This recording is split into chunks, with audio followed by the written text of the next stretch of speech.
ஒரே ஒரு வேர்டு, என்னை நினைத்தருளும்.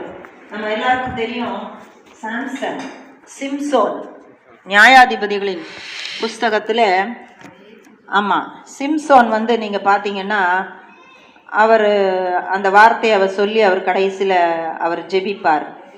நியாயாதிபதிகளின் புஸ்தகம் 16ஆம் அதிகாரத்தில் இந்த ஒரு ஜெபத்தை நம்ம பார்க்குறோம். இந்த ஒரு வார்த்தையை சொல்லி தான் பிரதர் தினகரன் அந்த மெசேஜே கொடுத்தார். வேற ஒன்றும் ஞாபகம் இல்லை, ஆனால் அவர் சொன்ன அந்த வேர்டு மாத்திரம் ஒரு எனக்கு அப்படியே தத்ரூபமாக ஒரு பிரதர் தினகரன் எத்தனையோ வருடங்கள் ஆகி போயிடுச்சு, பல ஆண்டுகள் ஆயிடுச்சு. அந்த ஒரு வார்த்தை அவர் பேசின வார்த்தை அப்படியே எனக்கு பளிச்சுன்னு என் காதில் ஃப்ரெஷ்ஷாக கேட்டது போலயே இருந்தது. ஆகவே தான் இன்னைக்கு இந்த மெசேஜை நம்ம கேட்க போகிறோம்.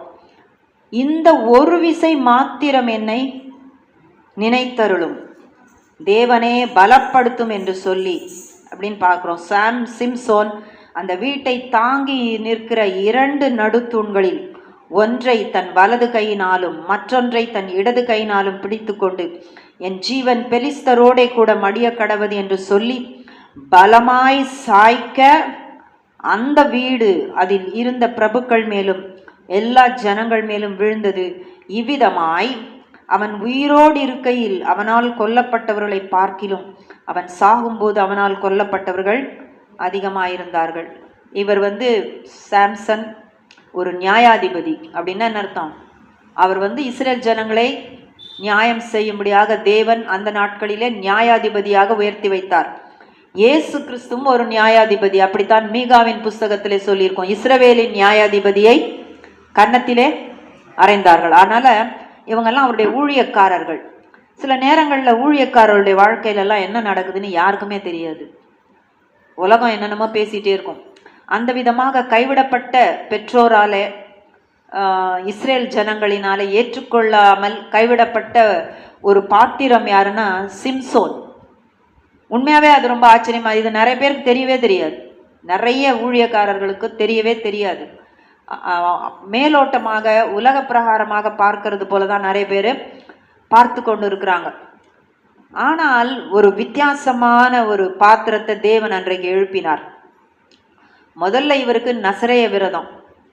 அவருடைய தாயின் கர்ப்பத்திலிருந்து பிறந்ததுலேருந்து அவருடைய தலைமயிர் என்ன செய்யப்படவில்லை, கத்திரிக்கப்படலை. அது கட்டளை.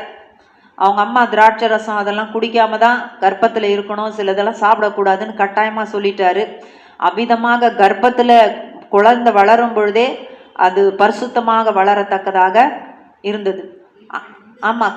அப்புறம் அவருடைய எல்லா விஷயங்களையும் பார்க்கும்போது அவர் ஒரு பயந்தாங்கொழி மாதிரி தான் இருந்திருக்காரு. அவருக்கு ஆனால் கோபம் வராத ஒரு பையனாக தான் அவர் வந்திருக்கிறாரு. ஆனால் ஒரு குறிப்பிட்ட வயது எட்டின பொழுது ஆவியானவர் அவருக்குள்ளே இறங்கும் பொழுது அவருக்கு என்ன வருது? கோபம் வருது. இந்த கோபம் இஸ்ரேல் ஜனங்களுக்கு அநீதி செய்கிறவர்களை பார்க்கும் பொழுது அவருக்கு என்ன வந்துடுது? கோபம் வந்துடுது. அப்போ எப்படி இயேசுவுக்கு ஆலயத்தில் சரியில்லாத காரியங்களை கொண்டு வச்சாங்க, வியாபாரம் பண்ணினாங்க. அவர் சொல்றாரு, என் பிதாவின் வீட்டை வியாபார ஸ்தலமாக்கினீங்களா அப்படின்னு சொல்லி அந்த இருக்க மேசையெல்லாம் தள்ளிட்டு ஒரு வாழை எடுத்து ஒரு சவுக்கை எடுத்து என்ன செய்கிறாரு, எல்லாத்தையும் புரட்டி போட்டு அங்கே இருக்கிற புறா கூண்டுகள் எல்லாத்தையும் தள்ளி விட்டு அங்கே வியாபாரம் பண்ணிக்கிட்டு இருந்தவங்களை எல்லாம் வெளியேற்றினார். உம்முடைய வீட்டை குறித்த வைராக்கியம் என்னை பட்சித்தது அப்படின்னு இருக்கு. அப்போ சில நேரங்களில் இயேசுவுக்கு எப்படி அவருடைய வீட்டை குறித்த தேவனுடைய வீட்டை குறித்த வைராக்கியம் பட்சித்ததோ அதே போல சில நேரங்களில் சில பாத்திரங்களுக்கு தேவன் அப்படியும் வச்சு உபயோகப்படுத்துறார். ஆனால் அப்படி உபயோகப்படுத்துகிற அந்த பாத்திரங்கள் எல்லாராலும் ஏற்றுக்கொள்ளப்படுகிற பாத்திரங்கள் அல்ல. ஏன்னா பொதுவாக என்ன பார்ப்பாங்க, அந்த பாத்திரத்தை பார்க்கும்போது இவன் என்ன இப்படி நடக்கிறான்னு தான் பார்ப்பாங்க. அப்போது சாம்சனுடைய வாழ்க்கையில் நடந்த எல்லாமே பைபிள் தெளிவாக சொல்லியிருக்கு. அவர் அவருடைய திருமண வயது வரும் பொழுது அவர் என்ன செஞ்சாராம், ஒரு பெண்ணை பார்த்துட்டு நான் இந்த பெண்ணை தான் திருமணம் பண்ணுவேன்னு சொல்லி கேட்குறாரு. அதுக்கு அவங்க கேட்குறாங்க, இஸ்ரேலில் உனக்கு என்ன பெண்ணா இல்லை, நீ இப்படி பண்ணுறியே அப்படின்னு கேட்கும்போது அவளை தான் மணப்பெண் என்று சொல்லி அவள் என் கண்ணுக்கு பிரியமானவள். 14ஆம் அதிகாரம் நியாயாதிபதியின் புஸ்தகம் 14 3 வசனத்தின் கடைசி பகுதி. அவள் என் கண்ணுக்கு பிரியமானவள், அவளையே எனக்கு கொள்ள வேண்டும் என்றான். அப்போ இதுக்கு முன்னால் அது 13ஆம் அதிகாரத்தினுடைய கடைசி பகுதியில் நம்ம பார்க்கிறோம். அவன் சோராவுக்கும் எஸ்தாவோலுக்கும் நடுவில் உள்ள தானின் பாளையத்தில் இருக்கையில் கர்த்தருடைய ஆவியானவர் அவனை துவக்கினார். அந்த நேரத்துல இருந்து தான் ஹோலி ஸ்பிரிட் அவன் கிட்ட கிரியை செய்ய ஆரம்பிக்கிறார், ஏவுதல்கள் கொடுக்க ஆரம்பிக்கிறார், வழி நடத்துறார். அப்படி ஹோலி ஸ்பிரிட் வழி நடத்திட்டு இருந்த ஒரு டைம்ல தான் இப்போ இப்படி ஒன்று நடக்குது. என்ன சொல்லியிருக்குது? 4ஆம் வசனம், அவனுடைய பெற்றோர் சொல்லி கேட்கல. 4ஆம் வசனம் என்ன சொல்லுது? அவன் பெலிஸ்தரிடத்தில் குற்றம் பிடிக்க முகாந்தாரம் உண்டாகும்படி இது கர்த்தரின் செயல் என்று அவன் தாயும் தகப்பனும் அறியாதிருந்தார்கள். அந்த நேரத்தில் அந்த சம்பவம் இது கர்த்தரின் செயல் என்று அவங்க அறியவில்லைன்னு இருக்கு. இப்படி இதே மாதிரி நிறைய பாத்திரம் பூமியில நமக்கு தெரியாது, இருந்து கொண்டு தான் இருக்கும். இந்த பாத்திரங்களை இந்த பாத்திரம் எல்லாராலையும் ஏற்றுக்கொள்ளப்பட முடியாத பாத்திரங்களாக இருக்கும். அப்போ இவங்களுடைய வாழ்க்கையிலையும் நெருக்கங்கள் கஷ்டங்கள் எல்லாம் வருகிறது. ஆனாலும் சாம்சன் சொல்ல வேணான்னு சொன்னதை சொன்னாரு. அவருடைய முடியை அந்த பெண்மணி கத்தரித்தாள். அவருடைய பலம் அவரை விட்டு நீங்கினது. அவர் ஒரு கேலி குத்தாக கிண்டலாக என்ன செஞ்சிட்டாரு? மாட்டிட்டாரு. எல்லாருக்கும் விளையாட்டு காட்டக்கூடியவராக அவரை உபயோகப்படுத்துறாங்க. கண்களை எல்லாம் பிடுங்கிட்டாங்க.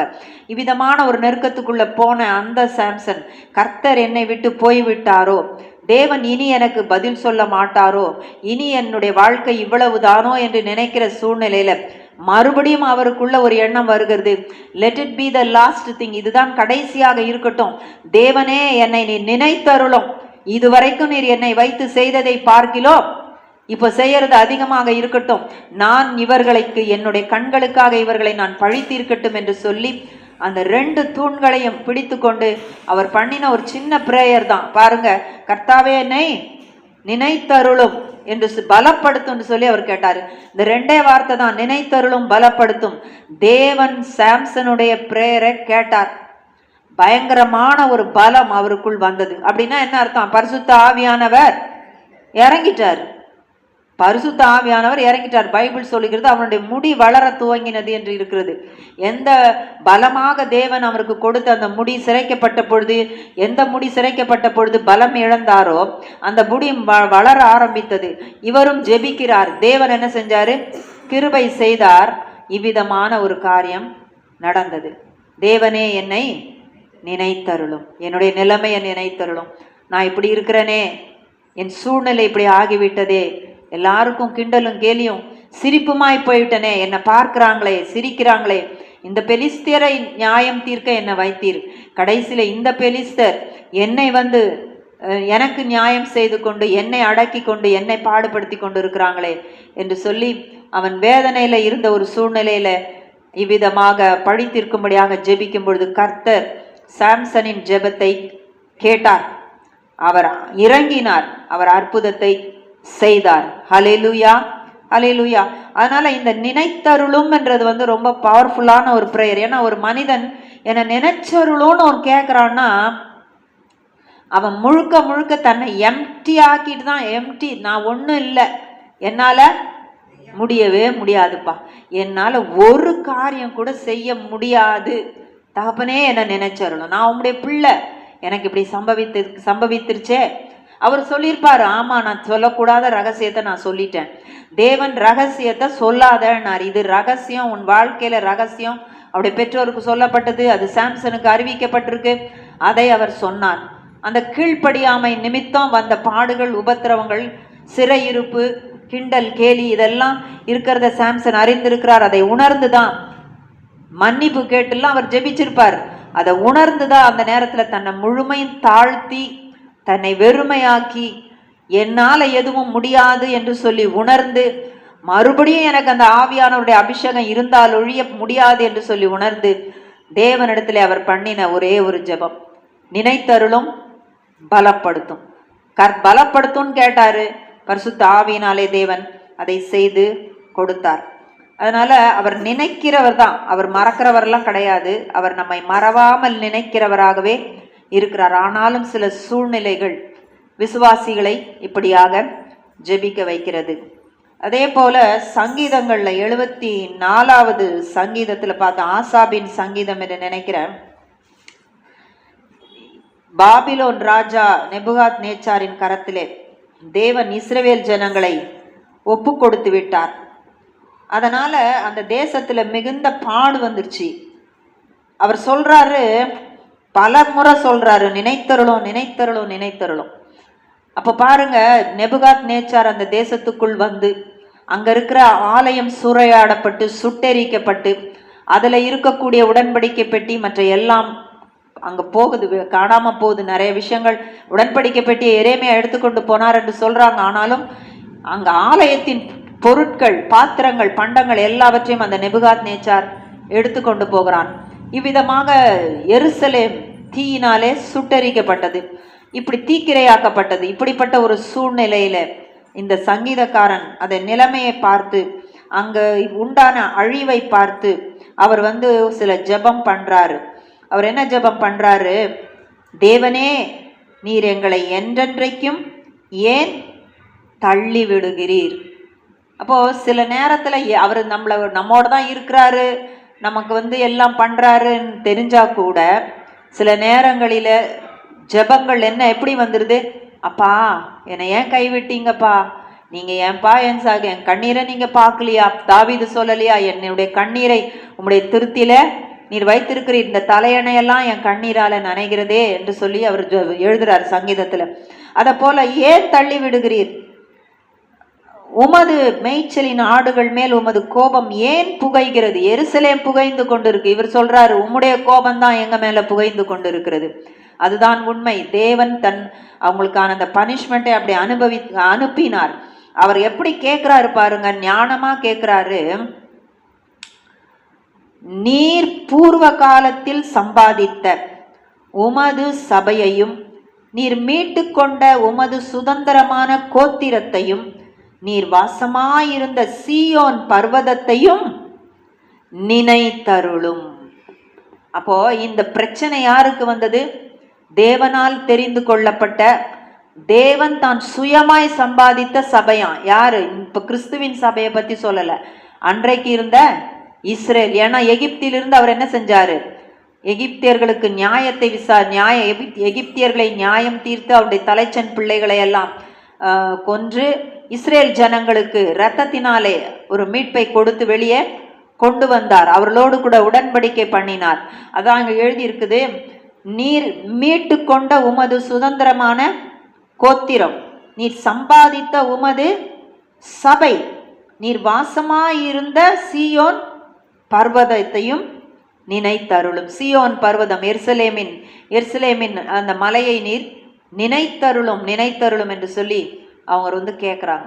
ஏன்னா தேவன் சில நேரத்துல ஆனால் இயேசு கேட்கும்போது கேட்டாரு, பிதாவே, நீர் ஏன் என்னை கைவிட்டீர்? இவங்க கேட்குறாங்க, நீர் என்றென்றைக்கும் ஏன் தள்ளி விடுகிறீர்? மோசஸ் ராஜசேகர் கூட ஒரு பாட்டு பாடினோம், என்றைக்கும் மறந்திருப்பீரோ ஏழைகளை நினைப்பீரோ, ஏதோ ஒரு பாட்டு அந்த ஒன்று வரும். அதனால என்றைக்கும் நீர் மறந்துடுவீரா? என்றைக்கும் நீர் தள்ளி விடுவீரா? இயேசுவே மனம் இறங்கும் என்று சொல்லி. அப்போ இந்த நினைத்தருளும் நினைத்தருளும் நம்ம கேட்கறது தவறுகள் எல்லாம் கிடையாது.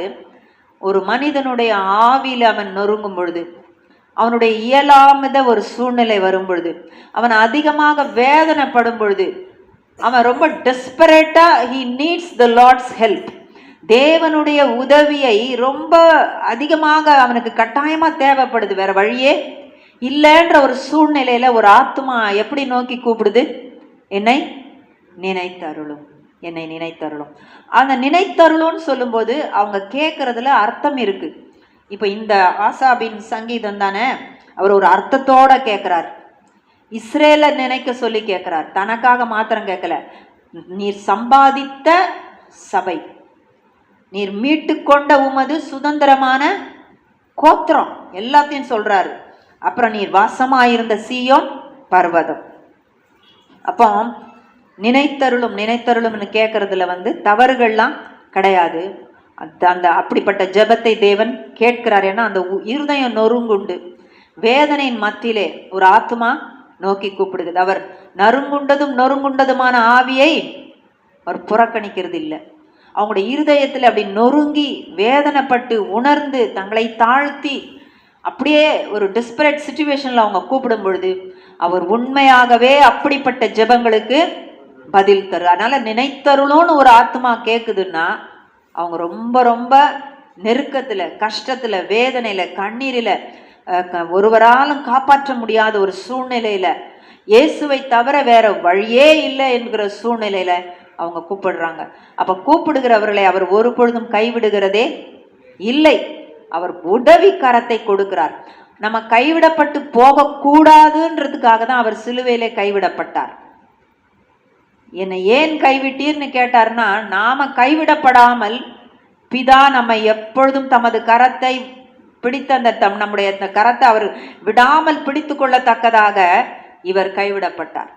இயேசு நம்முடைய கரங்களை எல்லாம் எடுத்துட்டு போய் பிதாவின் கரத்துல கொடுக்குறார். நீர் இவங்களை விட்டுறாதையும், கைவிட்டுறாதையும். அதற்காக இவர் கைவிடப்பட்டார். ஒரு பொழுதும் நாம் மறக்கப்படுகிறதே இல்லை. வேதமானால் என்ன சொல்லுகிறது? எருசலேமின் மதில்கள் எப்பொழுதும் எனக்கு முன்பாக இருக்கிறது, அது ஒரு பொழுதும் மறக்கப்படுவது இல்லை. வாக்குத்தத்தம் அதுதான். நம்ம மறக்கப்படுறதே கிடையாது, அவர் கைவிடுறதே கிடையாது, கூடயே தான் இருக்கிறார். ஆனாலும் சில சூழ்நிலைகள்ல முடியலன்ற ஒரு சூழ்நிலையில ஒரு ஆத்மா தன்னை நினைத்தருளும் என்று சொல்லி ஜெபத்துல கேட்கிறது. அந்த சூழ்நிலை நிமித்தம் கேட்கிறதை தேவன் கேட்கிறார். அது தவறுகளே கிடையாது. இப்ப கூட நீங்க பார்க்கலாம், சில பாடல்கள் எழுதியிருக்கிறாங்க. ஒரு பாஸ்டர் ஒரு பாட்டு எழுதியிருக்காரு. அந்த பாட்டை மற்றவங்க பாடியிருக்காங்க, அழகா பாடி தான் இருக்கிறாங்க. சில வார்த்தைகளை எல்லாம் மாற்றி இருக்கிறாங்க. அந்த பாட்டு ரொம்ப நல்லா தான் இருக்கு. நான் பாடுறேன் பாருங்க. உடைந்த பாத்திரம் நான், அது உமக்கே தெரியும், தேவன் பயன்படுத்துகிறீர், இது யாருக்கு புரியும்? உடைந்த பாத்திரம் நான், அது உமக்கே தெரியும், தேவன் பயன்படுத்துகிறீர், இது யாருக்கு புரியும்? உதவாத என்னில் நீர் உறவானி, நீங்க இல்லாம என் உலகம் விழிக்காதே. உதவாத என்னில் நீர் உறவானி, நீங்க இல்லாம என் உலகம் விழிக்காதே. நீங்க இல்லாம என் உலகம் விழிக்காதே. நீங்க இல்லாம என் உலகம் விழிக்காதே. தேவகுமாரா தேவகுமாரா என்ன நினைச்சிடுங்க, தேவகுமாரா தேவகுமாரா கொஞ்சம் நினைச்சிடுங்க. நீங்க நினைச்சா ஆசீர்வாதம் தான், என்ன மறந்தா எங்கே போவேன் நான்? நீங்க நினைச்சா ஆசீர்வாதம் தான், என்ன மறந்தா எங்கே போவேன் நான்? உம்மை மறந்து வாழ்ந்தவன் நான், அது உமக்கே தெரியும். உம்மை மறுதலித்தவன் நான், இதை உலகே அறியும். உம்மை மறந்து வாழ்ந்தவன் நான், அது உமக்கே தெரியும். உம்மை மறுதலித்தவன் நான், இதை உலகே அறியும். உதவாத என்னில் நீர் உறவானீரே, நீங்க இல்லாம என் பொழுது விடியாதே. உதவாத என்னில் நீர் உறவானீரே, நீங்க இல்லாத என் பொழுது விடியாதே. நீங்க இல்லாத என் பொழுது விடியாதே. நீங்க இல்லாத என் பொழுது விடியாதே. தேவகுமாரா தேவகுமாரா என்ன நினைச்சிடுங்க. தேவகுமாரா தேவகுமாரா கொஞ்சம் நினைச்சிடுங்க. நீங்க நினைச்சா ஆசீர்வாதம் தான். என்ன மறந்தா எங்கே போவேன் நான். நீங்க நினைச்சா ஆசீர்வாதம் தான். என்ன மறந்தா எங்கே போவேன் நான்.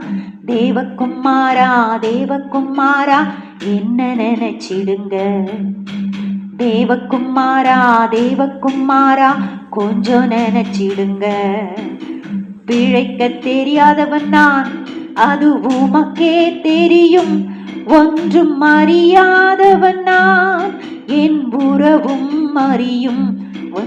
பிழைக்க தெரியாதவன் நான், அது உமக்கே தெரியும். ஒன்றும் அறியாதவன் நான், என் உறவே அறியும். உதவாது என் நீதி உதவாது, எங்காது என் இதயம் இயங்காது. உதவாது என் நீதி உதவாது, நீங்க இல்லாம என் இதயம் இயங்காது. நீங்க இல்லாம என் இதயம் இயங்காது. நீங்க இல்லாம என் இதயம் இயங்காது. தேவகுமாரா தேவகுமாரா கொஞ்சம் நினைச்சிடுங்க. தேவகுமாரா தேவகுமாரா என்ன நினைச்சிடுங்க. நீங்க நினைச்சா ஆசீர்வாதம் தான். என்ன மறந்தா எங்கே போவேன் நான். நீங்க நினைச்சா ஆசீர்வாதம் தான். என்ன மறந்தா எங்கே போவேன் நான். தேவகுமாரா தேவகுமாரா என்ன நினைச்சிடுங்க. தேவகுமாரா தேவகுமாரா கொஞ்சம் நினைச்சிடுங்க. ஹல்லேலூயா. ஒரு பாஸ்டர், வயதான ஒரு பாஸ்டர் எழுதின ஒரு பாடல். அவர் பாடும்பொழுது எனக்கு கேட்கும்போது ஹிட்டான பாடி இருக்கிறவங்க அழகாக பாடியிருக்காங்க தான். ஆனாலும் அந்த பாஸ்டர் வயசானவர் அவர் பாடும்போது அதை உணர்ந்து அவர் உற்சாகமாக பாடுறாரு. எனக்கு பிழைக்க தெரியாதவன்பா, அது உங்களுக்கே தெரியும். எனக்கு ஒன்றுமே தெரியாது, என் உதவாது என் நீதி உதவாது. அந்த இக்கட்டான சூழ்நிலையில ஒரு மனிதன் தேவனை நோக்கி பார்க்கும்போது, ஐயோ நான் ரொம்ப நல்லவன், நான் இப்படிப்பட்டவன் அப்படிப்பட்ட ஒரு நீதியும் உதவாது. நமக்கு நம்முடைய நீதியா இருக்கிறவர் நம்முடைய தேவனாகிய கர்த்தர். அதுதான் பைபிள் சொல்லுது, எங்கள் நீதியா இருக்கிற கர்த்தாவே. ஹல்லேலூயா ஹல்லேலூயா. எங்களுடைய நீதியா இருக்கிற கர்த்தர் நீர். அருமையா அவர் சொல்லியிருக்கார், உதவாது என் நீதி உதவாது, நீங்க இல்லாம என் இதயம் இயங்காது. ஹல்லேலூயா ஹல்லேலூயா. ஆமா, நம்மளால ஒண்ணுமே முடியாது. அந்த சூழ்நிலையில ஒரு மனிதன் கூப்பிடும் பொழுது என்னை நினைத்தருளும் என்று சொல்லிதான் அவன் கூப்பிடுகிறான். அடுத்தது அதே ஆசாப் என்ன சொல்றாரு, 18வது வசனத்துல நம்ம வாசிப்போம்னா பாருங்க, நிறைய விஷயங்கள் அவர் சொல்லிட்டே வரார். 10ஆம் வசனத்துல சொல்றாரு, தேவனே எதுவரைக்கும் சத்துரு நிந்திப்பான், பகைவன் உமது நாமத்தை எப்பொழுதும் தூஷிப்பானோ. அவர் கேட்கிறாரு, உமது வலது கரத்தை ஏன் முடக்கி கொள்ளுகிறீர், அதை உமது மடியிலிருந்து எடுத்து ஓங்கி நிர்மூலமாக்கும். அதை உமது மடியிலிருந்து எடுத்து ஓங்கி நிர்மூலமாக்கும். இந்த வசனம் தற்செயலா நான் பார்த்தேன். எப்போ பார்த்தேன்னா, நான் கிச்சனில் அப்படி இப்படி என்னத்தையும் ஒன்று பண்ணிட்டு நின்றுட்டு இருக்கும்போது இந்த யூடியூப்ல சில சத்தம், அந்த நரகம் பேசிக்கிட்டு இருக்கும் சில நேரம், பாதாளம் யூடியூப்ல பேசிக்கிட்டு இருக்குது சில நேரம். அது கொக்கரிக்கிற கொக்கரிப்புகள் எல்லாம் கொஞ்சத்தை கேட்டேன். பார்த்தீங்களா, ஒரு மாதிரி மனசுக்கு ரொம்ப கஷ்டமாயிருச்சு. நீர் எவ்வளோ நாளைக்கு இந்த ஏமாத்து சமாச்சாரத்தெல்லாம் நீர் விட்டுட்டு இருப்பீரு, இந்த கொக்கரிப்புகள் எல்லாம் ஏன் நீர் கேட்க மாட்டீரா? பாதாளம் கத்துது, நரகம் கத்திட்டு இருக்குது, அது வார்த்தைகளை கொப்பளிச்சுக்கிட்டு இருக்குது. விட்டுக்கிட்டு இருக்குது, வீசிக்கிட்டு இருக்குது. தகப்பனே உம்முடைய நாமம் தூஷிக்கப்படுதே, நீங்க அமைதியா இருக்கிறீங்களே அப்படின்னு மனசுக்குள்ள எனக்கு அவ்வளோ அந்த மாதிரி ரொம்ப கஷ்டமாயி எனக்கு கஷ்டம் ஆயிடுச்சு. ஆனாலும் சரி, நம்ம இப்படி பண்ண முடியுமா, ஜெபம் பண்ண முடியாதே அப்படி சொல்லிட்டு, அப்பா ஆனாலும் நீங்கள் பார்த்து கொள்ளுங்க, எனக்கு கஷ்டமாக இருக்குது, இதை கேட்கலாம் ரொம்ப கஷ்டமாக இருக்குது. 1-2 வார்த்தைகளை தான் கேட்டேன். அதுக்கப்புறம் ஐயோ முடியாது பிசாசு என்று சொல்லிட்டு நான் இருந்துட்டேன். அப்படி ரொம்ப வேதனையோடு தான் நான் அதை கேட்டுட்டு வந்தேன்னா இந்த வசனத்தை நான் பார்த்தேன். அப்போ அந்த காலங்களிலிருந்தே பிசாசு இப்படிதான் கிரியை செஞ்சிட்டு இருக்கான்.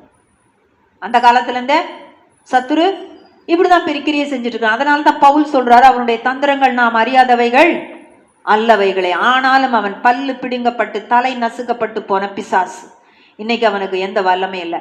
பழைய ஏற்பாட்டிலே அவர்கள் தவித்தார்கள். இந்த ஏற்பாட்டிலே தேவன், புதிய ஏற்பாட்டிலே தேவன் நமக்கு அதிகாரத்தை கொடுத்திருக்கிறபடினாலே அவன் நம்முடைய கால்களுக்கு கீழே இருக்கிறான். ஒன்றும் சபையை மேற்கொள்ள முடியாது. நரகமே கத்திக்கிட்டு இருந்தாலும் சரி, பாதாளமே பேசிக்கிட்டு இருந்தாலும் சரி, தேவனையே அது நிந்தித்துட்டு இருந்தாலும் சரி, அது சபையை மேற்கொள்ள முடியாது. அவைகள் ஒன்றும் பண்ண முடியாது. ஆனால் இவர்கள் கேட்டாங்க, உமது வலது கரத்தை ஏன் முடக்கி வைத்துக் கொள்ளுகிறீர், அதை உமது மடியிலிருந்து எடுத்து ஓங்கி நிர்மூலமாக்கும் அப்படின்னு கேட்கறது. அதான் அவங்க முடியாது. அப்ப அவங்க கேட்குறாங்க, போராடி பார்க்குறாங்க, தேவனேன்னு சொல்லி சொல்லி கேட்டு பார்க்குறாங்க. அவங்க சொல்றாரு பாருங்க, பூமியின் நடுவில் ரட்சிப்புகளை செய்து வருகிற தேவன் பூர்வ காலம் முதல் என்னுடைய ராஜா. அவர் என்ன தன்னை அதை கன்ஃபார்ம் பண்றாரு. இப்போ இஸ்ரேல் ராஜாவும் என் ராஜா கிடையாது, இந்த வந்திருக்கிறான நேபுகாத்நேச்சார் அவனும் என்னுடைய ராஜா கிடையாது. நான் யாருக்கு சொந்தம்? பூர்வ காலம் முதல் பூமியின் நடுவில் ரட்சிப்புகளை செய்து வருகிற நீரே என்னுடைய ராஜா. இதை செய்து வருகிறவர் தான் நோக்கி நான் கூப்பிடுறேன்றார். நான் நேபுகாத்நேச்சாரை பற்றியும் பேசலை, நான் இஸ்ரேல் ராஜாவை பற்றியும் பேசலை. இவங்க கிட்ட இருந்தெல்லாம் எந்த நீதியும் நடக்க போகிறது இல்லை, நீதியை செய்கிறவர் நீரே என்று சொல்லி அவர் தன்னுடைய காரியத்தை அவர் சொல்றார். அதில் 18ஆம் வசனத்தில் பார்க்கும்போது, கர்த்தாவே சத்ரு உம்மை நிந்தித்ததையும் மதியீன ஜனங்கள் உமது நாமத்தை தூஷித்ததையும் நினைத்து கொள்ளும். அப்படிதான் மற்றவங்க தேவனை தூஷிக்கிறது, அவருடைய பிள்ளைகளை பேசுறது, இதெல்லாம் நம்ம அவருடைய பிள்ளைகளை பேசுறது அவரை பேசுறது தான். நீதிமான் விழுந்தாலும் எழுந்திருப்பான். அதனால அதை குத்தி பேசுறதுக்கு யாருக்குமே அதிகாரமே கிடையாது, ஒருத்தருக்குமே அதிகாரம் கிடையாது. அவர் தூக்கி எடுக்கிறவர், விழுந்தவங்கள தூக்கி எடுத்து நிறுத்துவார், திருப்பியும் எடுத்து உபயோகப்படுத்துவார். அது நம்ம சொல்ல முடியாது. கர்த்தாவே சத்ரு உம்மை நிந்தித்ததையும் மதீன ஜனங்கள் உமது நாமத்தை தூஷித்ததையும் நினைத்து கொள்ளுன்னு சொல்றாரு. முதல்ல இஸ்ரேலுக்காக நினைச்சு கொள்ளுன்னாரு. அடுத்தது உம்முடைய கையை கொஞ்சம் எடுத்து சத்ரு பாருங்க உம்மை நிந்திக்கிறான்னு சொல்லிட்டு தான் கடைசி சொல்றாரு, அதை கொஞ்சம் நினைச்சுக்கோங்கப்பா, அதெல்லாம் நினைங்க அப்படின்னு தேவனுக்கு சொல்லி சொல்றாரு. இப்போ மதியீன ஜனங்கள் யாரு மதியீனமா? அன்னைக்கு அவர் இஸ்ரேலிலே இருந்தவங்களும் ஒரு பக்கம் தேவனை தூஷித்தவர்கள் உண்டு, அந்நியர்களும் தூஷித்தார்கள், நினைத்து கொள்ளோன்னாரு. இன்னைய சூழ்நிலையில யார் மதியீனன்? பலியிடுற விஷயத்துல அவர் சொல்றாரு உன் சகோதரனை பார்த்து நீ என்ன சொல்லக்கூடாது, ஃபூல்னு சொல்லக்கூடாது, மதியீனன் முட்டாள், அதெல்லாம் நம்ம சொல்லக்கூடாதுன்னு இருக்கு. ஆனாலும் மதியீனமான ஒரு செயல் விசுவாசிகள் மத்தியிலே இருக்குமா அப்படின்னு நீங்க பார்த்தீங்கன்னா, பிரசங்கி 5:1,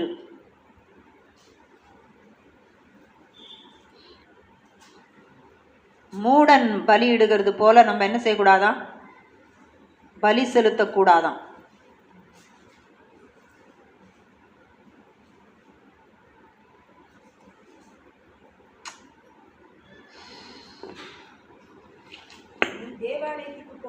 நீ தேவாலயத்துக்கு போகும்போது உன் நடையை காத்துக்கொள்.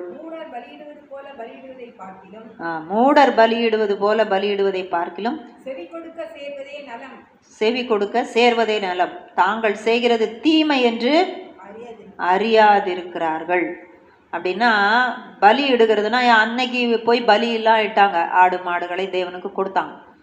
ஆனால் இன்னைக்கு நம்ம பலி இடுகிறதுனா நம்மையே ஜீவ பலியாக செலுத்துகிற ஒரு காரியம்தான்.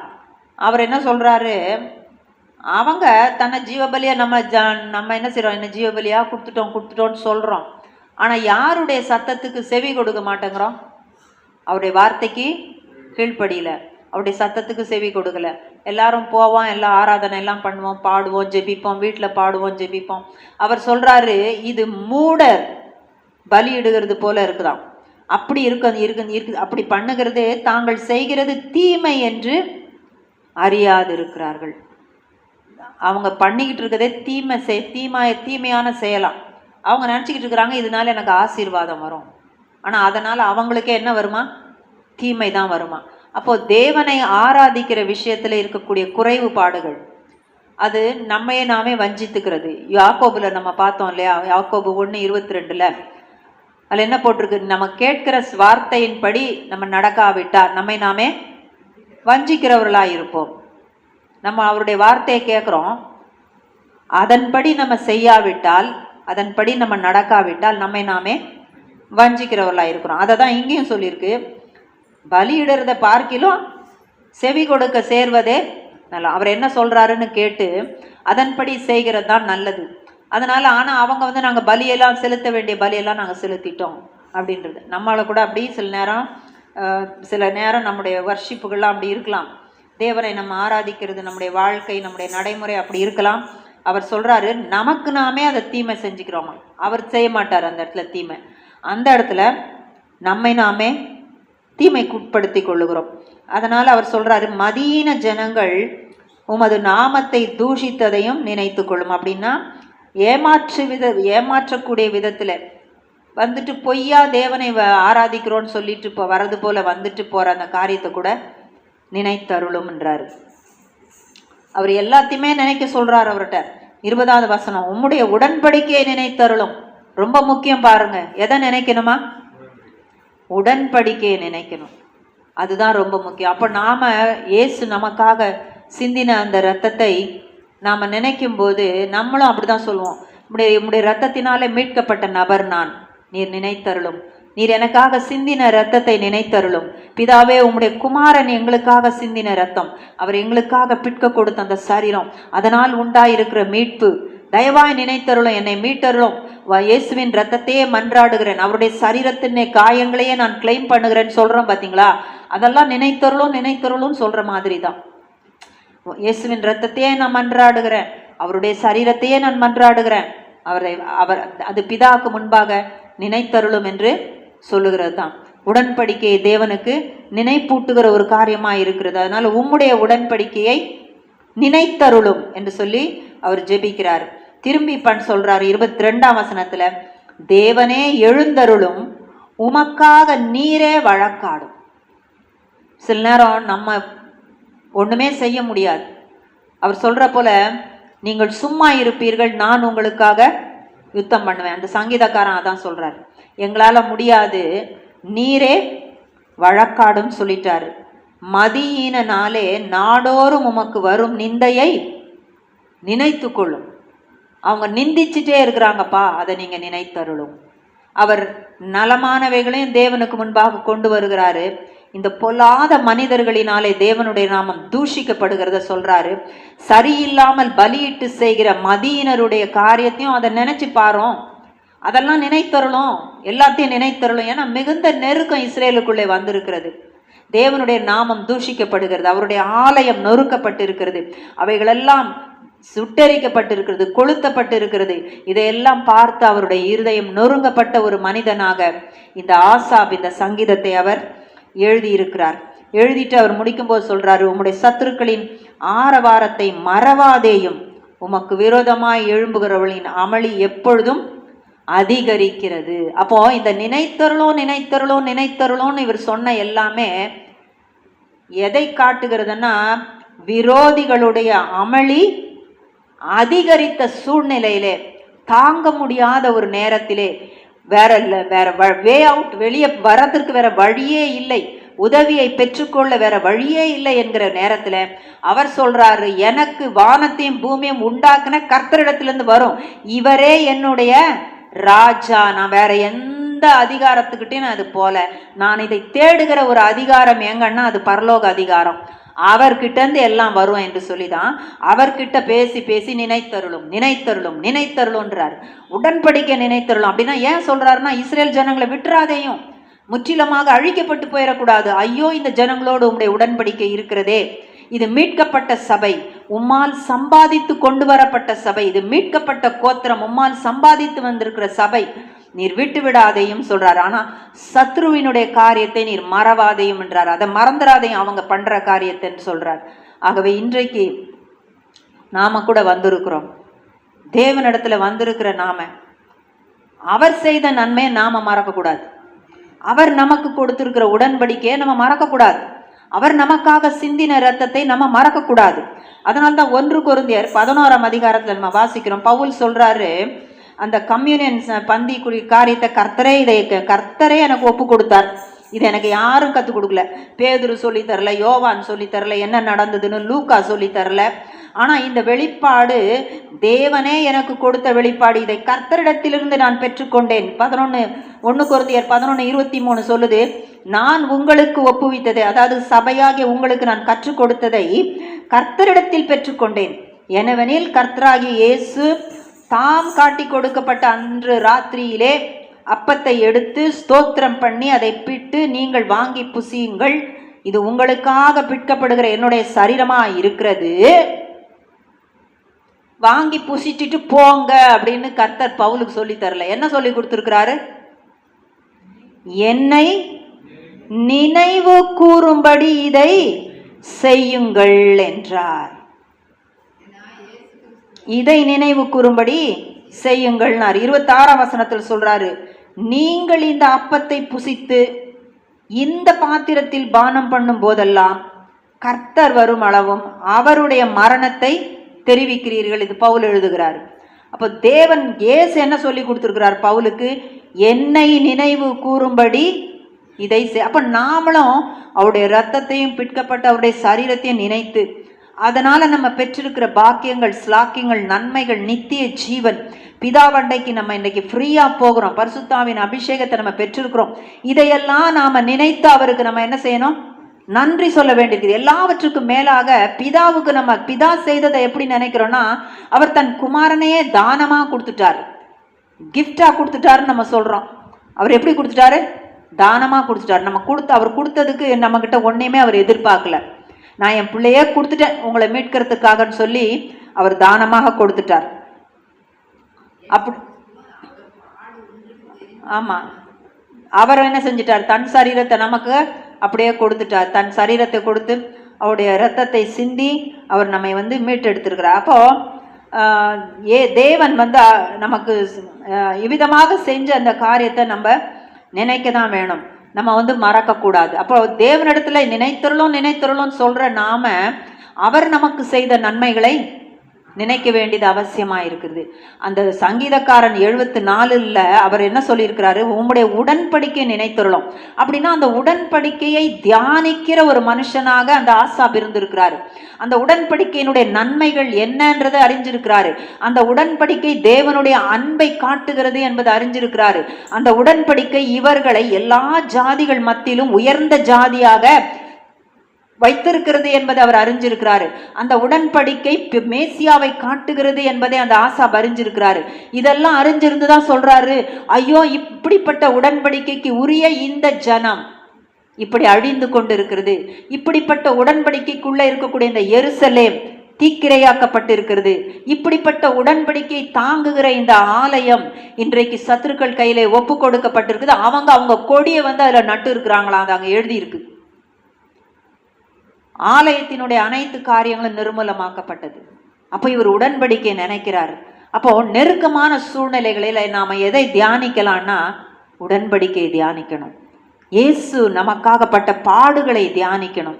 அவர் அந்த பாடுகளினாலே அவர் நம்மளை எப்படி மீட்டுக்கிட்டாரு அதை நினைக்கணும். அதனால நம்ம பெற்றிருக்கிற நன்மை என்ன, ஆசீர்வாதங்கள் என்ன, அதை நினைக்கணும். அப்போ அதை நினைக்க நினைக்க நினைக்க நம்மளை சுற்றி இருக்கிற இந்த காரியம் எல்லாம் என்ன ஆயிடும்?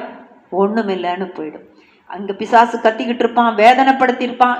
இவர் சொல்றாரு, சத்துருக்கள் பண்ற இது நாளுக்கு நாள் அதிகரிக்கிறதுன்றார். குறைஞ்ச பாடு இல்லை, ஜாஸ்தி ஆகிட்டே போதான். அந்த நேரத்தில் இந்த மனிதன் தேவனிடத்துல உடன்படிக்கை நினைத்தருளோன்றார். அப்போ நம்ம சில நேரம் தேவனிடத்துல எப்படி பேசணும், எப்படி கேட்கணும்னு நமக்கு சில நேரம் தெரியாதுதான். ஆனாலும் கூட சில தெரிஞ்சும் நம்ம இந்த விதமாக மேலான காரியங்களை தேவனிடத்துல நம்ம கேட்கலாம். உம்முடைய உடன்படிக்கையில் இப்படி இருக்கே, உம்முடைய உடன்படிக்கையின்படி இந்த காரியம் உண்டு, வசனத்தை சொல்லி சொல்லி கேட்க. அதான் சத்தியத்தையும் அறிவீர்கள், சத்தியம் உங்களை விடுதலையாக்கும். அதுதான் அந்த ஒரு காரியம். இன்னொரு இடத்துல நம்ம பார்க்கும்போது அந்த அந்த உடன்படிக்கையினால நமக்கு வந்திருக்கிற நன்மைகள், அதில் ஒரு பாட்டு ஒன்று இருக்குது. தானம் நான் அனுபவித்தேன், ஸ்நேகமே இனி மறப்பதில்லை. அப்படின்னா நெருக்கம் கஷ்டம் எல்லாம் திலக்கு சொல்கிற மாதிரி அந்த ஒரு ஊழியக்காரன் இருக்கிறாரு. அவர் பேர் என்ன, ஸ்ரீஜித்தா. அவருக்கு சரீரம் முழுது ஆக்சிடெண்ட் ஆகி சரீரம் முழுசும் போயிடுச்சு இல்லையா? ஆமாம், அவர் சரீரம் எல்லாம் போயிடுச்சு. ஆனால் கண்ணு கூட இப்போ இல்லை போல இருக்கு, ஒரு கண்ணு இல்லை போல இருக்கு. அவரு கண் எல்லாம் போச்சு, முடி போச்சு, எல்லாம் போச்சு, எதுவுமே இல்லை. அவர் இருக்கிறாருன்னு சொல்கிறதுக்கு ஒரு இதே இல்லை போல இருக்கு. அப்போ அவர் பாடுறாரு, ஒன்றுமே இல்லை, சரீரமே நொறுக்கப்பட்ட ஒரு நிலைமை, உம்முடைய நன்மையை நான் நினைக்கிறேன்றார். ஆமாம், தொண்டை மட்டும் போல.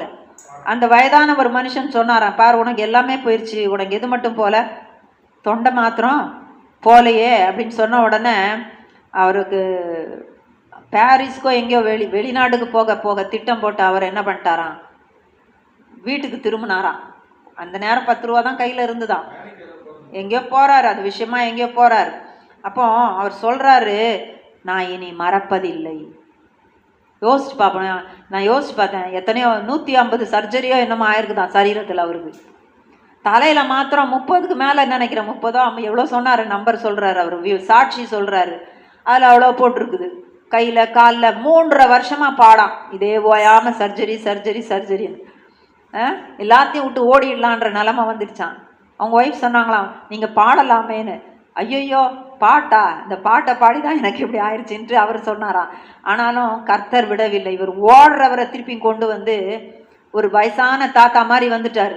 எங்கேயோ போக இருந்தவரை, உனக்கு பாடியில் எல்லாமே போயிடுச்சு, உன் தொண்டை மாத்திரம் போல பார்த்தியா, அதனால நீ பாடு அப்படின்னு சொன்னதுனால, என்னடா அது திடீர்னு இப்படி சொல்கிறாரேன்னு பஸ் ஸ்டாண்ட்லேருந்து வீட்டுக்கு திரும்பி நான் மறுபடியும் பாட போகிறேன்னு சொல்லி தன் மனைவி கிட்ட அவர் சொன்னாராம்.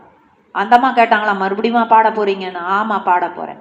ஒன்றுமே இல்லாத ஒரு சூழ்நிலையில், கையில் ஒன்றுமே இல்லாத ஒரு சூழ்நிலையில் எழுதின அந்த பாட்டில் ஒரு அடி இருக்குது. நீர் எனக்கு செய்த நன்மைகள் நினைக்கும் போது நன்றி கொண்டேன், மனம் பாடிடுமே ஸ்தோத்திர கானத்தில் பல்லவிகள். அவர் அந்த ஏன்னா ஒரு முறை தான் அந்த பாட்டை கேட்டிருக்கேன், ஆனாலும் சும்மா ஒரு லேசாக பாடுறேன் நான். உந்தானம் நான் அனுபவித்தேன், ஸ்நேகமே இனி மறப்பதில்லை. தானம் நான் அனுபவித்தேன், ஸ்நேகமே இனி மறப்பதில்லை. இயேசுவே எந்தன் பிரியமே, நீர் போதுமென் வாழ்விலே. இயேசுவே எந்தன் பிரியமே, நீர் போதுமென் வாழ்விலே. தானம் நான் அனுபவித்தேன், ஸ்நேகமே இனி மறப்பதில்லை. தானம் நான் அனுபவித்தேன், ஸ்நேகமே இனி மறப்பதில்லை. நீர் எனக்கு செய்த நன்மைகள் நினைக்கும் போது, நீர் எனக்கு செய்த நன்மைகள் நினைக்கும் போது, நன்றி கொண்டன் மனம் பாடிடுமே ஸ்தோத்திர கானத்தில் பல்லவிகள். நன்றி கொண்டன் மனம் பாடிடுமே ஸ்தோத்திர கானத்தில் பல்லவிகள். தானம் நான் அனுபவித்தேன், சிநேகமே இனி மறப்பதில்லை. தானம் நான் அனுபவித்தேன், சிநேகமே இனி மறப்பதில்லை. ஆமா, அவருக்கு தானம் அவரே தானமா கொடுத்துட்டாருல்ல. தானம் நான் அனுபவித்தேன். அவரை தான் நம்ம புசிக்கிறோம். அவருடைய ரத்தத்தாலும் அவருடைய சரீரத்தாலும் நமக்கு வந்திருக்கிறது. அதனால இந்த ஸ்நேகத்தை, இந்த அன்பை நான் மறக்கிறது இல்லை. நான் ஒரு இடத்துல டியூனு தப்பு தான், ஆனாலும் ஏதோ அட்ஜஸ்ட் பண்ணி பாடிக்கிட்டேன். அதுல இந்த வார்த்தை இருக்குல்ல, நீர் எனக்கு செய்த நன்மைகள் நினைக்கும் போது நன்றி கொண்டேன், மனம் பாடிடுமே ஸ்தோத்திர கானத்தின் பல்லவிகள். அதனால நாம கூட உடன்படிக்கை நினைக்கணும். நமக்கு ஒரு நெருக்கம் வந்ததுன்னா அவருடைய மாறாத உடன்படிக்கை, அவருடைய ரத்தம் நமக்காக எப்பவும் பேசிக்கொண்டே இருக்கிறது. இயேசு நமக்காக பரிந்து பேசிக்கொண்டே இருக்கிறார். அவர் நம்மை ஒரு பொழுதும் மறக்கிறதே இல்லை. அதனால அவர் என்ன சொல்லிட்டாரு, பழைய பாட்டுல எல்லாரும் நினைத்தருளும் நினைத்தருளும் நினைத்தருளும்னு ஜெபித்தாங்க. இவர் சொல்லிட்டாரு, என்னை நினைவு கூறும்படி இதை செய்யுங்கள். அதனால்தான் சில நெருக்கமான நேரங்களிலெல்லாம் நம்ம என்ன செய்வோம், அவருடைய அந்த இரத்தத்தையும் அவருடைய சரீரத்தையும் நம்ம ஜெபத்தோடு கூட ஒப்பு கொடுத்து அவர் பாதத்துல உட்கார்ந்து அவருடைய இரத்தத்தையும் அவருடைய சரீரத்தையும் நம்ம புசிக்கும் போது, நம்ம அனுபவிக்கும் பொழுது ஒரு சுகம், ஒரு ஆரோக்கியம், ஒரு விடுதலை, ஒரு நன்மை, ஒரு புத்திக்கு எட்டாத ஒரு சமாதானம், புயல் வீசிக்கொண்டிருக்கிற மனதிலே ஒரு அமைதி, கண்ணீரெல்லாம் நீங்கி போகிறது. ஒரு வல்லமை அவிதமாக நம்மை ஆட்கொண்டு நம்மை பலப்படுத்துகிறது. இனி முடியாது என்று சொல்லுகிற மனிதன் கூட எழும்பி நடக்கிறான். ஹல்லேலூயா. அவ்விதமாக நம்முடைய சூழ்நிலைகளை விட்டு அவர் நம்மை தூக்கி எடுத்து விடுகிறார். ஹல்லேலூயா. அவருடைய உடன்படிக்கையை நம்ம கட்டாயம் நினைக்கணும். இயேசுவை நம்ம நினைத்து கொண்டே இருக்கணும். பழைய ஏற்பாடு நினைத்தருளும் நினைத்தருளும் என்றது.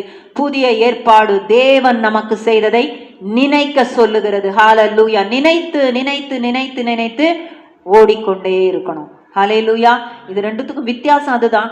ஆனாலும் கூட நினைத்தருளும் என்று சொல்லுகிறதுல தவறில்லை. ஏன்னா ஒரு நொறுங்குண்ட ஒரு ஆவியோடு கூட ஒரு மனிதன் தேவனை நோக்கி கூப்பிடும் பொழுது தேவன் அதை கேட்கிறார்.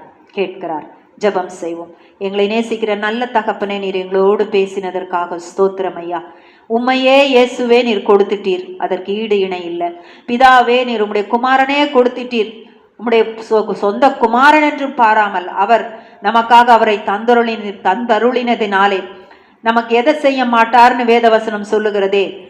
இலவசமாய் எங்களுக்கு எல்லாவற்றையும் நீர் செய்கிறீர் என்று இருக்கிறது. ஆகவே எல்லாம் எங்களுடையதாய் இருக்கிறது. எல்லாவற்றுக்கும் நாங்கள் சொந்தக்காரராய் இருக்கிறோம். அனைத்தையும் எங்களுக்கு அனுபவிக்க நீர் கிருபை செய்கிறதற்காக நன்றி. நீர் கொடுத்திருக்கிற நித்திய ஜீவனுக்காக ஸ்தோத்திரம் இயேசுவே.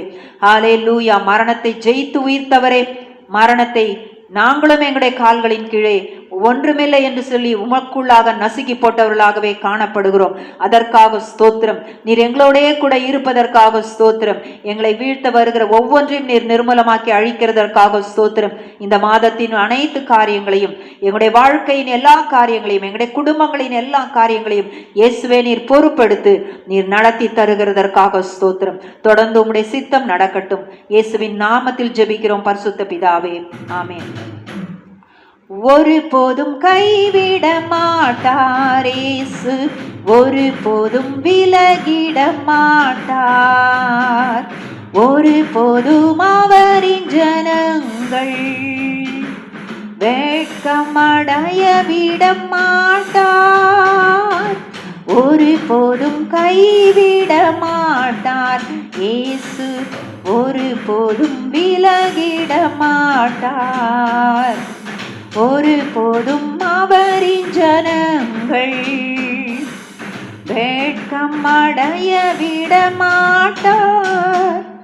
என் ஆத்மாவே கர்த்தரை ஸ்தோத்ரி, என் முழு உள்ளமே அவருடைய பரிசுநாமத்தை ஸ்தோத்ரி.